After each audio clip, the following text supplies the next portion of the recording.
thian chung nung bi suna me đâu in zana mai in ril ron chana manale vanim sa thon chom tu Jehovah kan pathia lam tua na boy pa in lam in shwai ti phan ding siang man lo lai dit men kan si hi boy pa in thei fiang i mi thep kar khat te man in ta siang lo mi ni tin se kan tin in Emmanuel pa thian kan nen thang tha tu si kanan ram an then thei na dinga boy pa in a ku chakin achana tikha achana rul sukin zo swale kalle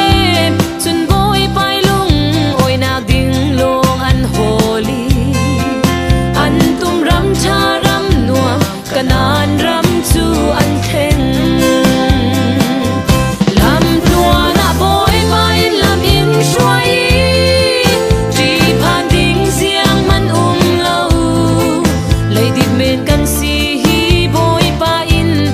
thei fiang i mi thep kar khat te man in ta siang lo mi ni tin se kan tin in Emmanuel pa thian kan nen thang tha tu si